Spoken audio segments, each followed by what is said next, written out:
you. Thank you. Welcome, welcome, IITAP community.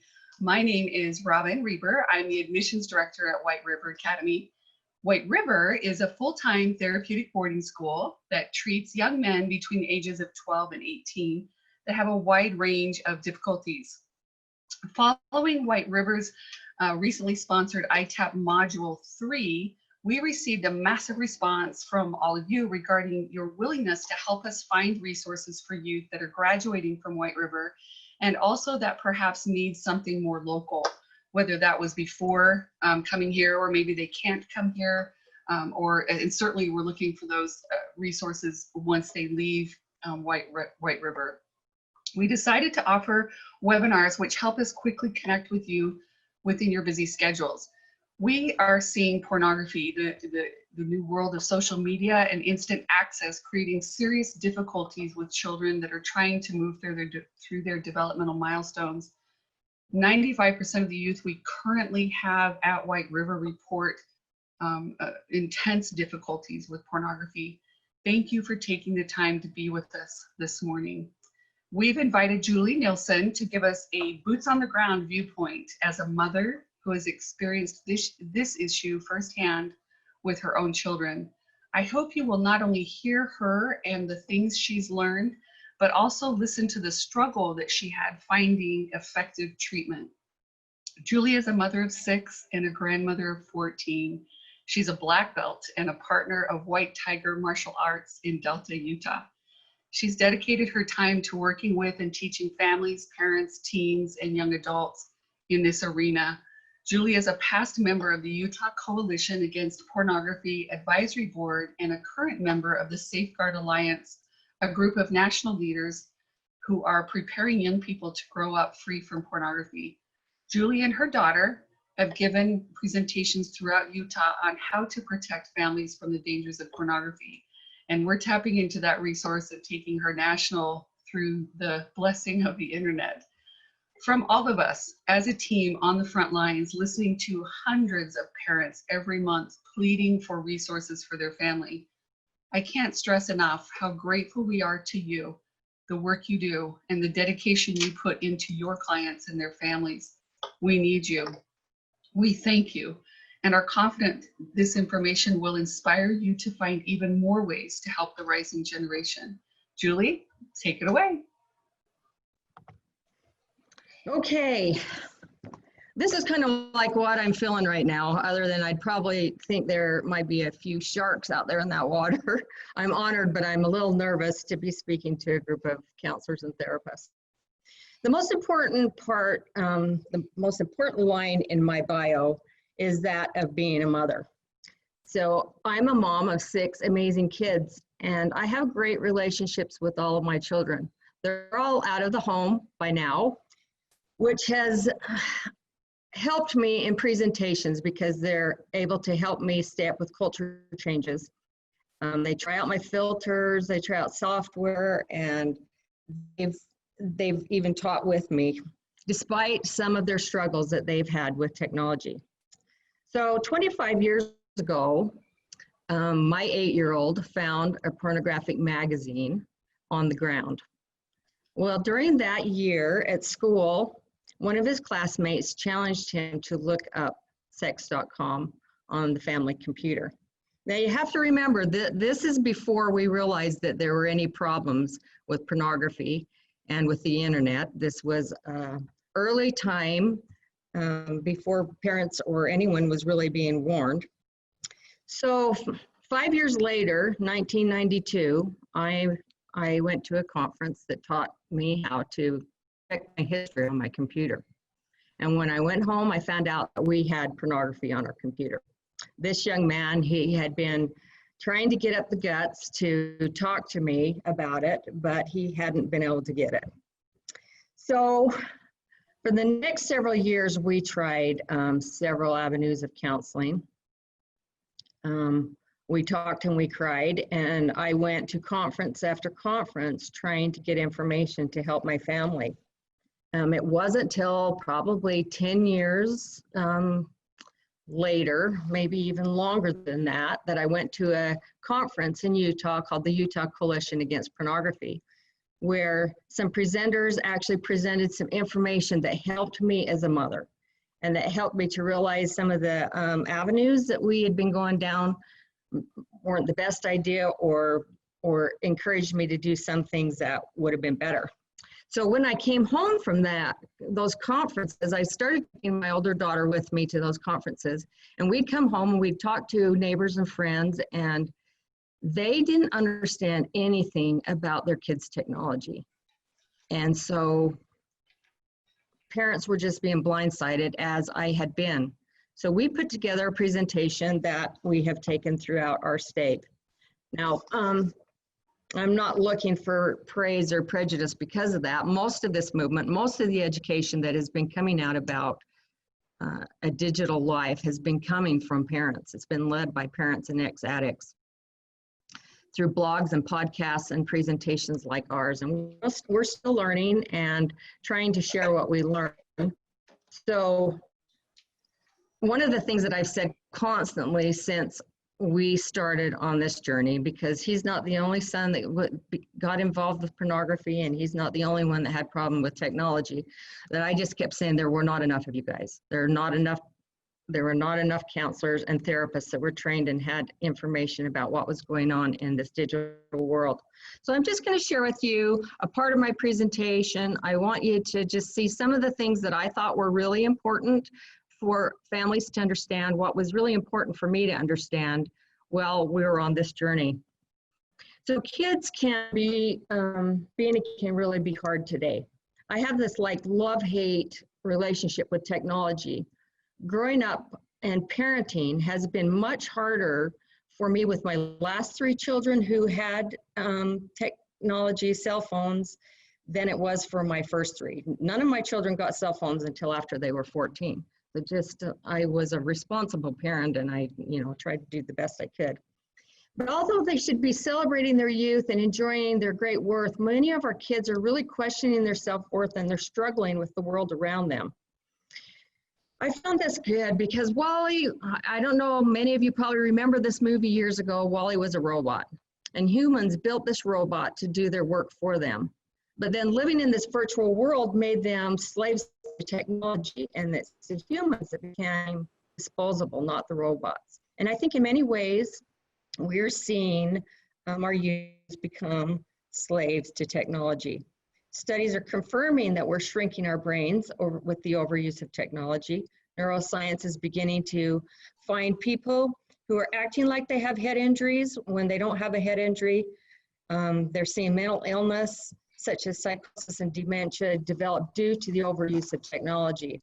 Science recommends a maximum of 2 hours of leisure screen time. Yet kids are connected to technology 9 to 11 hours every single day. By the time they're in high school, by the time these high schoolers are my age, they will have spent 20 years in front of screens. So we can kind of joke about WALL-E, but maybe it really isn't such a joke. This is my question. So can we quit connecting with our bodies and still be okay? We've given over arithmetic to calculators, spelling to spell check, writing to predicted text, navigation to Google, emotions to emojis, communication to text, love and their relationships to pornography. What happens to those parts of the brain that did those things, where connections were never built? It's interesting, we've seen a paradox. South Korea spent $5 billion connecting their country to the internet, achieving a 90% penetration rate. Being the most connected country in the world, they've also had a campaign not too long ago that was called 1 and 1. Shut off your phone for 1 hour, 1 day of the week. This generation has been part of the largest social experiment ever done at a time when they're laying the foundation for the rest of their lives. We've basically handed them a phone with little guidance and given untethered access to all of the adult world, to all social expression, comparing, bullying, predators, pornography, and the development of mental illness, with a device that is nearly impossible to monitor. Just to show you the depth of the problem here, we have 7.5 billion people in this world. There's over 5 billion unique mobile phone users. That is 1.5 billion more people than have running water.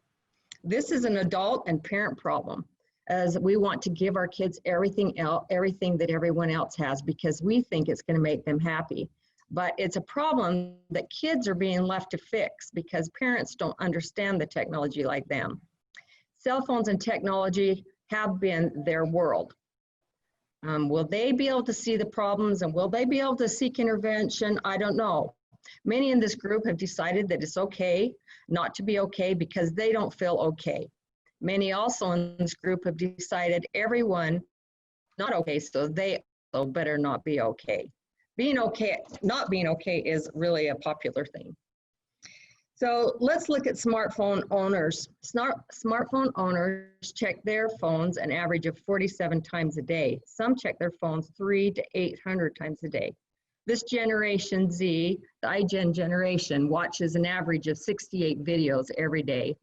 More than half of the teens say they spend too much time on their phones, many thinking they're addicted, and 28% of them think their parents are addicted because they're carrying these cell phones 9 to 11 hours every day. It gives them very little time for any real conversation. Studies show that cell phones fragment our attention and permanently reduce our ability to concentrate. Gates, who's one of the richest men in the world, has think weeks. In these weeks, he does nothing but think and read. And interestingly enough, a big part of families that are living in Silicon Valley and who work in Silicon Valley have all but banned technology in their homes, and many go to non-technology schools. There is a digital gap between the rich and the poor, but most people would not guess which group has the more digital life. So nearly a half of all children have a social media profile by age 2. This is a problem that they didn't create, and they're the ones that are left hung out to dry. So what I'm seeing is we're not looking like this, but we're looking more like the world like this. We're giving up communication, interaction, and relationship.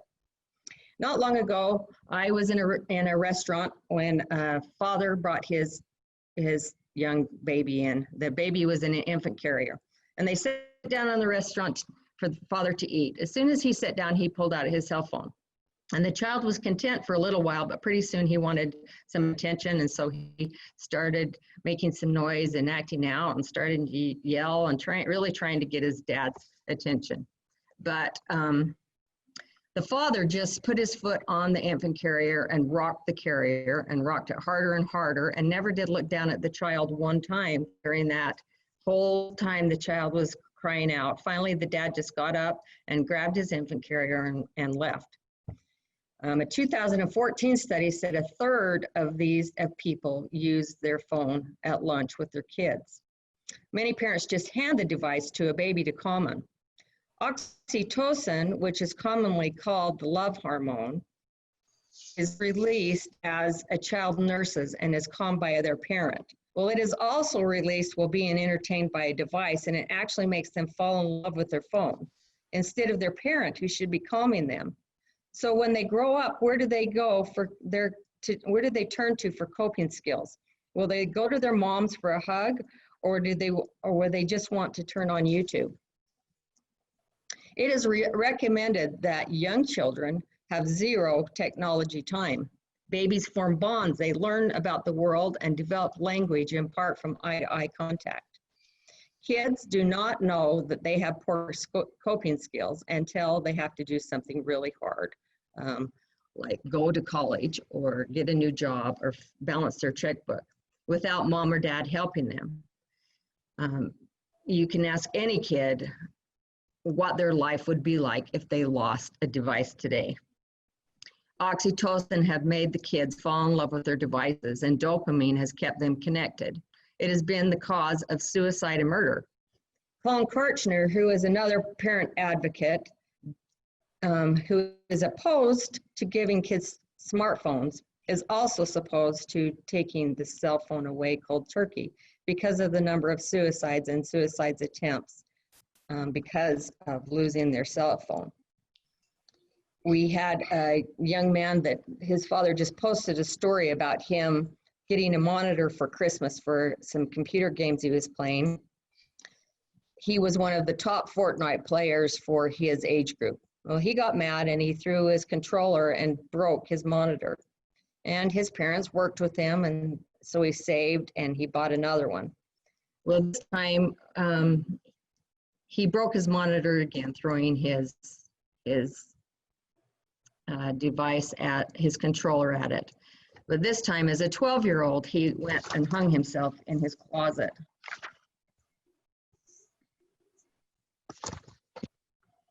So what I'm seeing is we're moving from this social interaction into this gaming. You all know the symptom. You all know what dementia is. Symptoms include memory loss, mood changes, and problems with communicating and reasoning. Doctors and therapists are talking about something termed digital dementia. The problem is normally dementia affects people who are older, but digital dementia is happening to kids. One therapist told us a story about a 17-year-old patient of his who was showing signs of dementia. He would get in his car and start driving and then have to pull over because he had no idea where he was going and he would panic. So if we do not build the connections in our brain by age 26, math connections, English connections, connections on empathy and gratitude, it becomes more and more difficult for us to build those connections.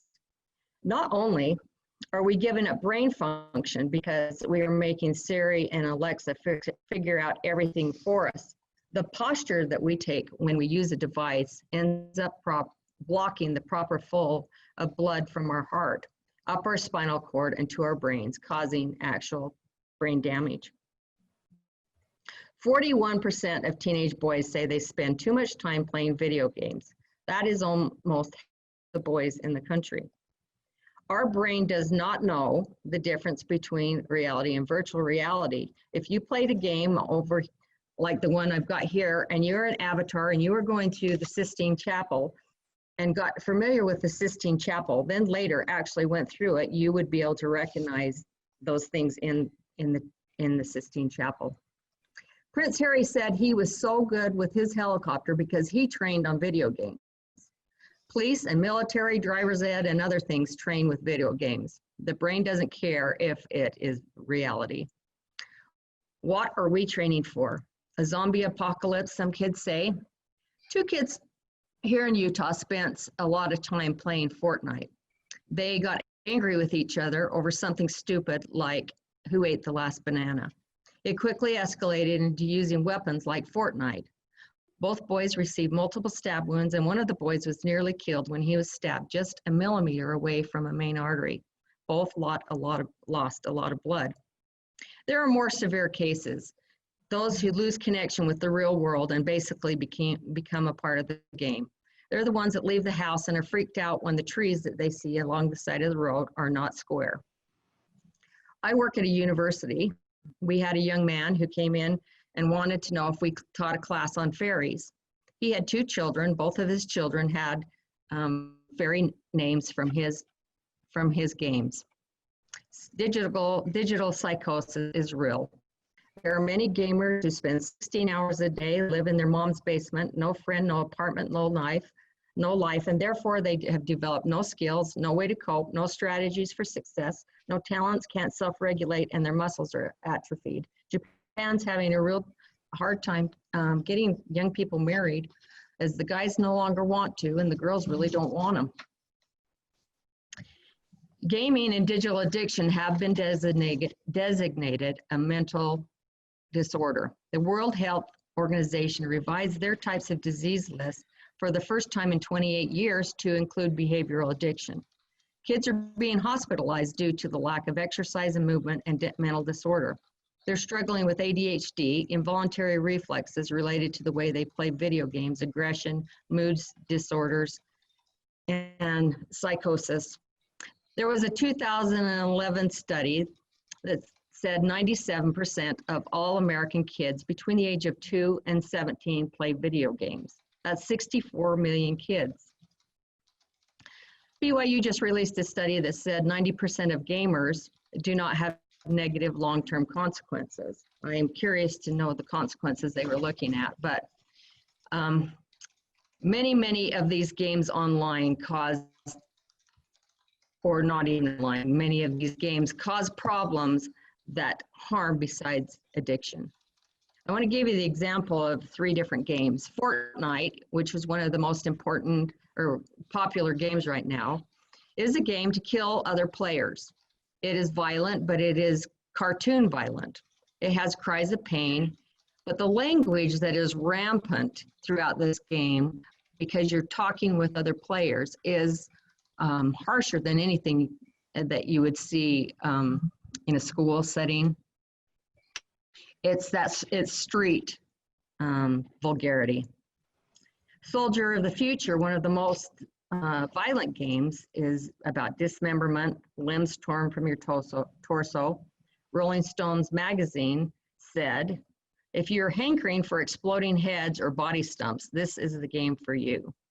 Grand Theft Auto, which is a very popular game, you kill cops and civilians and you're able to rape. There's not much limit in gaming. Beating hookers after having sex with them, violence, gore, acts of torture, a lot of racism, and over-the-top lewdness. They may never be addicted, but it's affecting a lot of their relationships. And I'm being asked and told about them constantly. We're going from this to this. Kids have 2,000 friends on Facebook, but no real connectivity.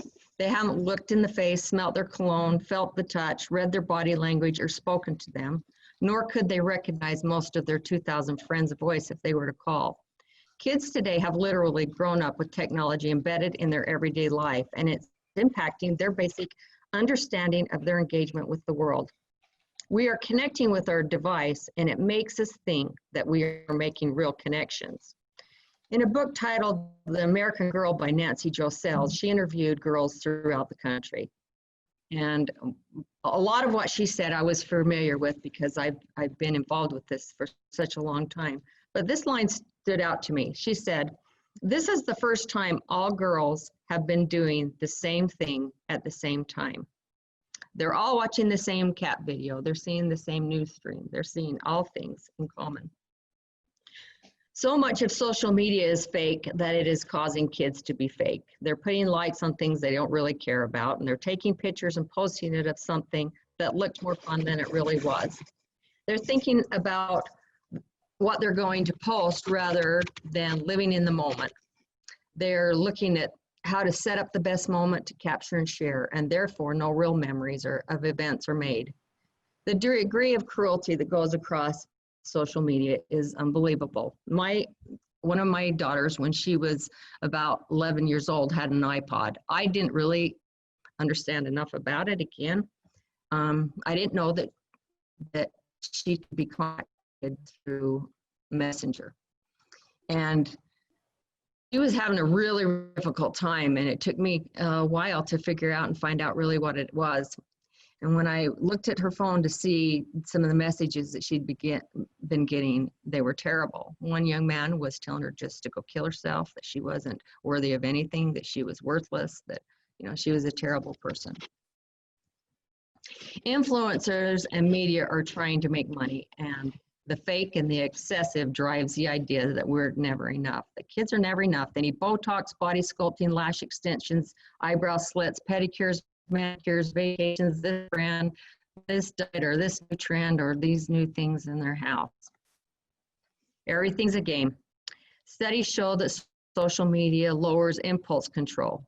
Social media is a toxic enabler of the desire to compare, comparing your normal average day to someone's perfect artificial day. There's more tolerance for sexual violence. Kids are lonelier than any previous generation. They post their very saddest moments and get an emoji, which was quickly forgotten by their friends. Nothing will deflate confidence and self-esteem quicker than social media. And does social media make us happy? So this chart compares some of the popular apps. and how happy people are on the amount of time that they're using them. The more time spent on social media, the less happy we become. The more connected we are to real people, the happier we are. As you can see down at the bottom, FaceTime has a 91% happiness rate, because that is where you actually connect, can see and hear a person. Fear and despair taking over. Suicide has gone up 140% here in Utah. There are 2 suicide attempts in the 10 to 17-year-old age group every single day. I was in a workshop on depression, and I asked the counselor what was the #1 things parents could do to help their kid who is struggling with suicidal thoughts. He said to turn their phone off for 3 hours a week. Studies on this iGen generation show that they're the most depressed, stressed out generation of all time. Some of the countries are starting to catch on.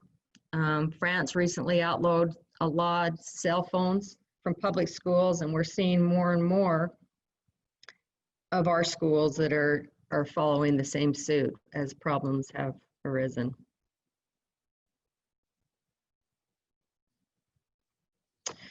So there was an article in our newspaper about this 16-year-old boy. He was the president of the Honor Society, an undefeated wrestler, great survival skills. He had 50-mile backpacking adventures under his belt.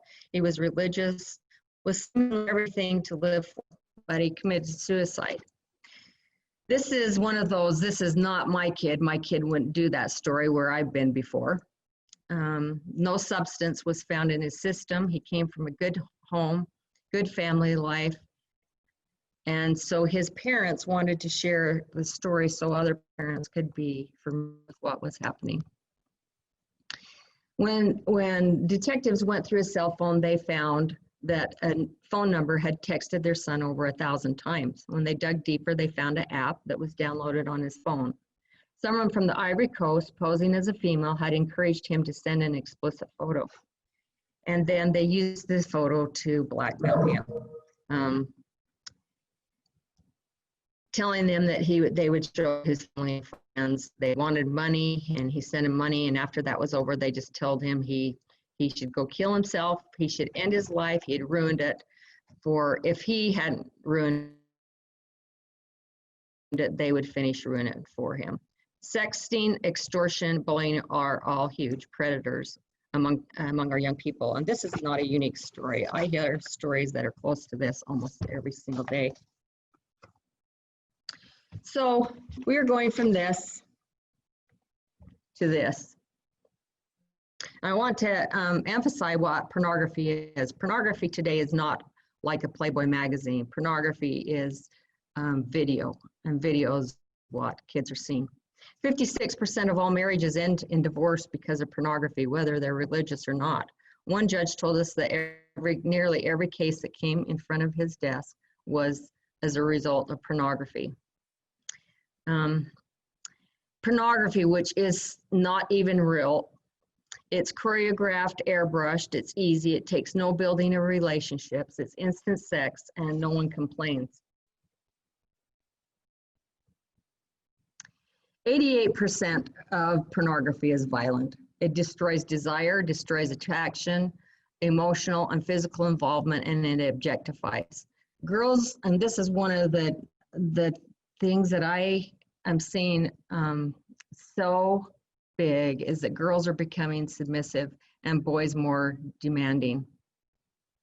We're seeing this narcissistic male with the submissive, needy female. And when that's taken into marriage, it's a disaster.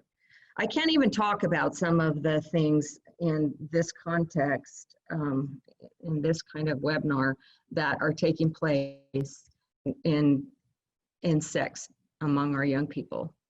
There is so much humiliation and abuse that's taking place among them. This is one pornography website.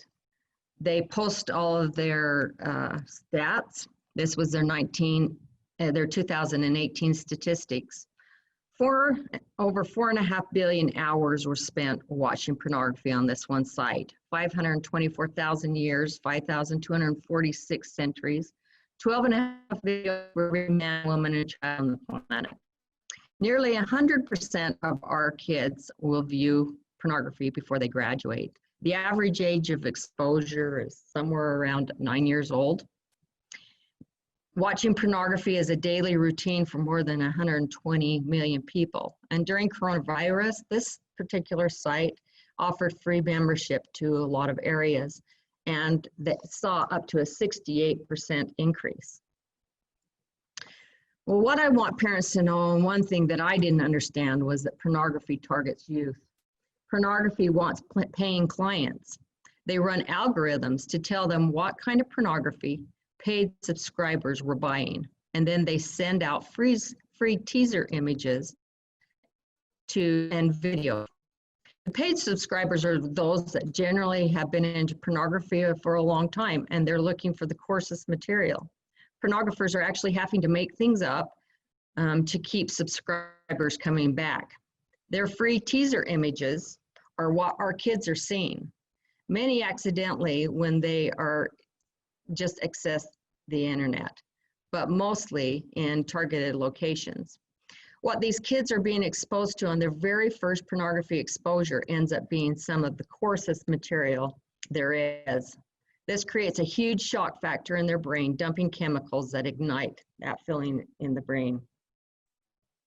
Pornography targets them in many ways. The bait and clip, many of us are seeing that, which exploits the curiosity gap, providing just enough information to make readers curious, but not enough to satisfy their curiosity without clicking through the content. There's free teaser images. Everything that has been made, porn has been made of it. Recently, we've been having coronavirus, so pornography is made of nurses, of Chinese, of rats, or of bats, of shot needles and doctors. With the Black Lives Matter, pornography is made of cops and blacks and slaves and white masters. Everything is linked through what is popular today. Hashtags. Hashtags are how we find things on the internet. If I had a kitchen table I wanted to sell, I would hashtag C7.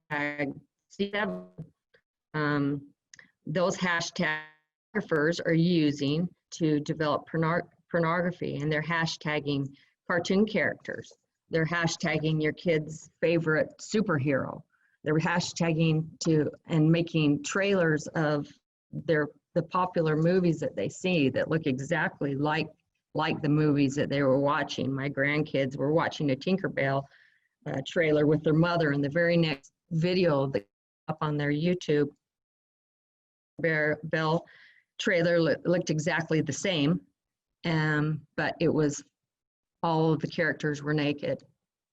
Ebisco is the schools is a library that a lot of the schools use. 2 of my grandchildren got their first exposure to pornography in school in the 2nd grade on a school iPad. Apps such as Snapchat, Instagram, and TikTok solicit pornography. Snapchat is the #1 child pornography app. What parents and kids are not understanding, the sharing nudes on these apps is illegal. It's to share an image of anyone who is under the age of 18 is child pornography, even if it's you that is a 15 or 14-year-old that is sharing their old pornography. What kids are sharing today in the form of what they call dating is child pornography.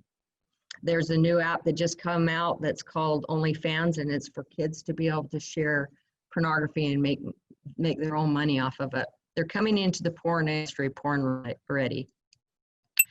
Kids between 10 and 17 are being targeted on Instagram and other apps through direct messaging. I have a private account myself, and I'm still in private mode.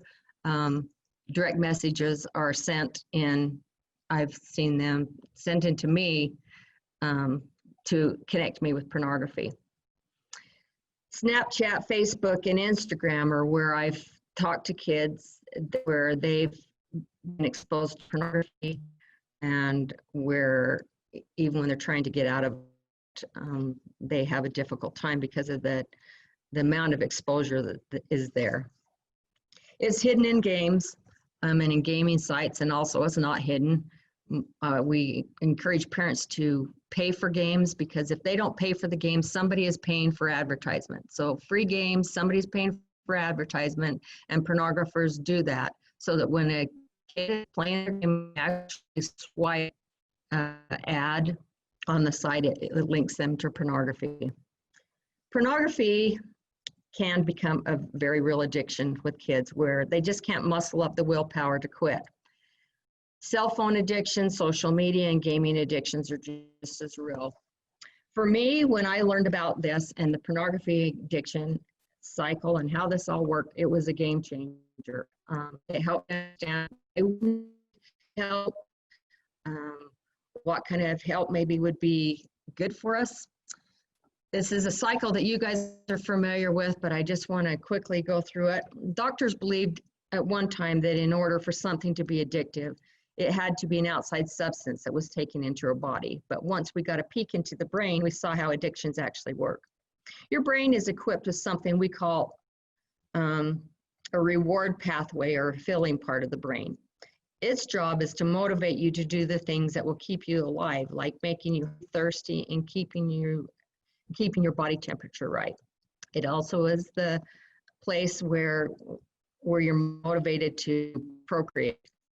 It rewards you by releasing dopamine and other feel-good chemicals. It's caught in receptors and reused. Dopamine is an anticipatory chemical. It's the high you feel before a game or a date. It's the anticipation of the next thing you are scrolling, or the feel-good of a video game, anticipating what will come next. It's the anticipation for the climax of the stupid cat video or the internet challenge. The higher the feeling good you get is dopamine. The feeling brain is necessary for your survival, but it doesn't know the difference between right and wrong. But in the front of your brain is the thinking brain, and it does. It tells you when to get out of the sun, when to stop eating, and gives you social cues. When one views pornography, the brain is flooded with dopamine. Because of the flood of dopamine, the brain will actually cut back on its dopamine receptors. As a result, what once excited a person then stops having the same effect, and the user has to look at pornography more often, or a more hardcore version. The addiction comes in seeking more than finding. Eventually, as the brain acclimates to this overloaded dopamine, little things that used to make them happy do not make them happy anymore. Well, the dopamine is motivating your brain to do things and rewarding you for doing them. There's a little protein quietly going through your brain, building a trail so you will remember what made you feel good and how to get back to it. This powerful dopamine surge causes this protein to build up. The more the user looks at pornography and continues the behavior, the more it accumulates. Essentially, beating down the brain, building pathways leading back to the high, making it easier and easier for the user to turn back to that behavior whether or not they want it. We count on pathways. When we learn new things, when I teach in karate, we count on muscle memory.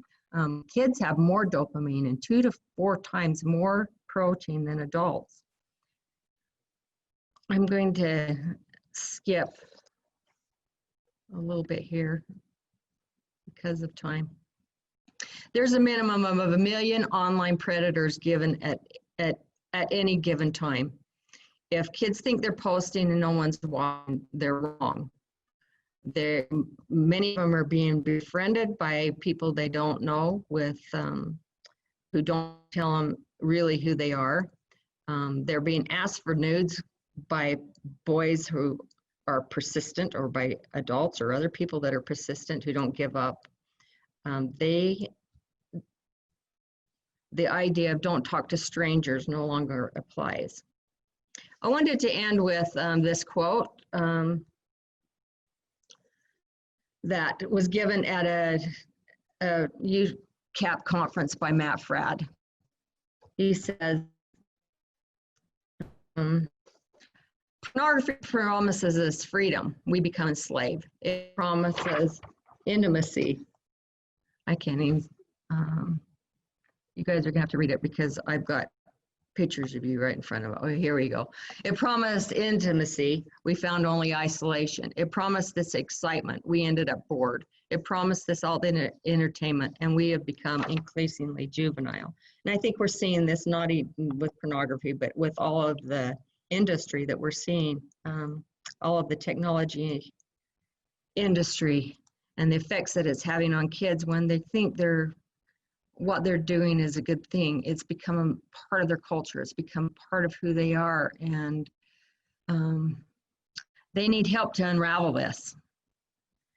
And I'm going to just turn the time back over to you guys for questions and whatever you wanted to do with this webinar. I appreciate your attention here today. Hey, Julie, thank you so much. We've been answering questions as they've come into the chat.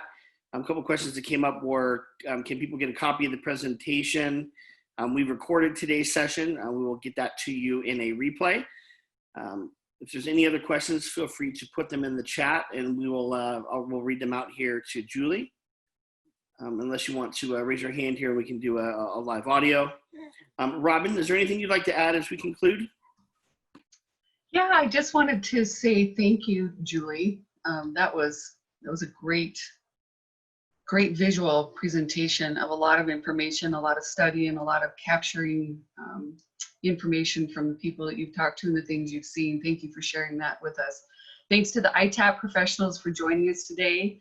If there's anything that we can help your clients with who have gotten serious enough to warrant full-time immersion in treatment, please contact me. While we are a program for young men, I have vast resources and connections for young women and young adults as well. And then we'll just pause to see if there's any other questions, but you can certainly contact us at any time. I hope you have a beautiful day. Stay safe and stay well in this crazy time that we're in. But I look forward to better times. Thanks again, Julie. That was really, really amazing. Thank you.